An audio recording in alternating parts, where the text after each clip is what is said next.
Hello and welcome to the Free Your Compass podcast. This is Francis. Today I'd like to discuss a topic that's not as exciting and enjoyable as some of the other topics that I hope to be discussing in future episodes. However, this one is a very important topic. It's also very close to my heart, and I know it affects an extremely large portion of the population. If not directly, it'll affect you indirectly. Anxiety and depression. The number of people who are actually going through these problems is astronomical, and it's growing. To varying levels of degrees, you will likely to have either experienced it or know somebody close to you who has.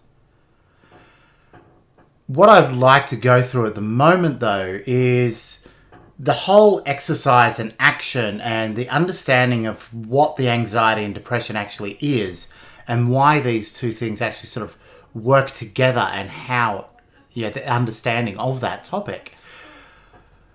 As many of you, I have been very aware of the fact that one of the number one ways of dealing with anxiety and depression that is constantly touted and told to us is that we should get out there and do some exercise. Now, basic logic dictates that that should be good for you, but the basic understanding as to why exercise is going to help never really made a hell of a lot of sense to me, outside of the fact it's good for your health.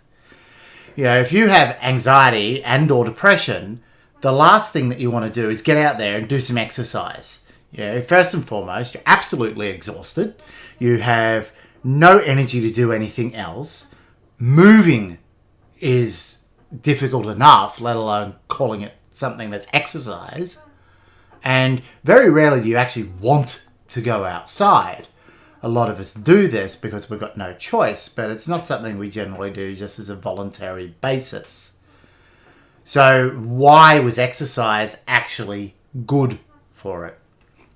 Well, this actually goes back to a more holistic understanding of where the basics of the cause of both anxiety and depression come from.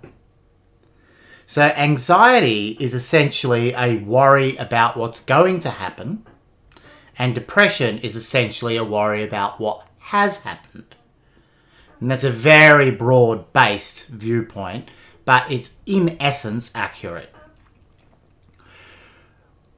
Through our lives, various things will happen to us, and we gain lots and lots of evidence in our heads through experience that will justify these feelings that we have about what will happen and what happened.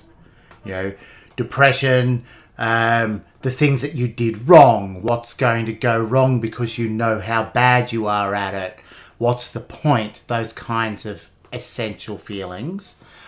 Anxiety, oh my God, it's going to go wrong, I can't possibly handle this, everything's coming to an end, it's crashing in around me, is the basic essence of that kind of a feeling. But where does it come from? Why does it actually exist? So I was given this explanation, and it's actually quite elegant in how it works. So follow me with this and humour me. So you're going for a walk in the bush. Everything's fine. You hear a rustle in the leaves. You're alerted. The fright-flight system kicks in. All right, could be danger.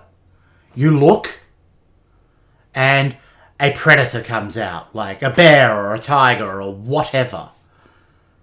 And it looks at you. You freak out. The standard response would be you run like hell. Okay. You get away, and then you start to calm down. Alright. That's your base scenario. Several years later, after recovering, you're going through a walk through the bushes again, you hear a rustle. There's an instantaneous reconnect to that event that happened in the past. You know, no longer is it possibly a danger, it is a danger. Something is about to come out of there and kill you. So you freak out. You go into an absolute panic state. This is totally natural, by the way. And then a rabbit comes out. And then you start to ease back. Okay. So these basic scenarios then help to explain the anxiety and the depression side of it. So you're walking through, or you're going into an event. So how to put this again? I'm just trying to remember. Bear with me, please. So you haven't fully recovered this time round. So in your life, what happens is an event occurs, you do something, you recover. An event occurs, you do something, you recover. Anxiety, an event occurs, you continue to worry about it because you don't do something. The action doesn't occur. Depression, something happened, you continue to worry. No particular action occurs, so you continue to worry. Now, in both of these examples, you go to worry about future, worry about past, and how that affects your future.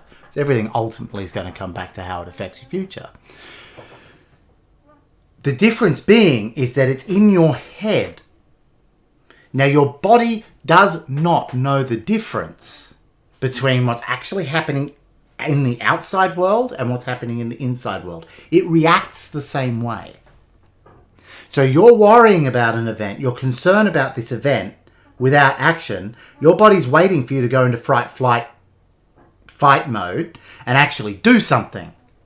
So it's not actually doing that. All the stress hormones are still there and you're getting more and more and more panicked. This puts your body into a heightened state. It's using up energy. Oh my God, a day through of this energy, you're constantly in this heightened state, you're exhausted. This is why, to a large degree, why anxiety is exhausting and why depression is exhausting. Where's the exercise come in? Now, exercise is the easy way out solution. You are worrying about what is going to happen tomorrow. You are freaking out because it's all going to go to hell. You know, because it has 1,000,000 times before. Your brain's telling you over and over and over and over again, it is all going to go bad. There is no point. Why should you even go to work tomorrow? Because it's going to go bad. There's no action that you can actually take because this hasn't even happened. It's not even there yet. However, the idea being, you get up, and you go for a walk, preferably a brisk one. Your mind then gets, I'm taking action. The stress hormones ease. Your body starts to relax. Your mind gets an outlet. And thus, exercise helps. It's not per se because it's the exercise as such, it's the action that you took that makes the difference. And exactly the same idea with the depression. Oh my God, my life is horrible. I've constantly made mistakes. Everything is bad. Blah, blah, whatever it happens to be. We all experience depression in different ways. But in essence, you're feeling really bad about yourself or life in general or all of the above. Get up. You go for a walk. Your body stops producing the stress hormones, or at the very least, reduces them. And then it starts to ease. You then continue on. Mind sees, body's taken action. Therefore, the whole fright, flight, fight scenario has been enacted. The whole thing comes back down to a more normal and manageable level. Is this a magic bullet? Hell no. Is it going to cure you instantly? Hell no. Every single time you feel bad, going for a walk going to fix it? No. But it's a fantastic assister. It really helps. Now, some people will find different things in help in different ways. Some people might find shadow boxing, jogging, walking, working out at the gym, meditation, having a chat with a mate. All of these different things work differently with different people. Even different scenarios and different emotions will affect that. The essential key point that ties them together is that you're actually taking an action. You are doing something. And your mind sees that you're taking an action, that you're doing something.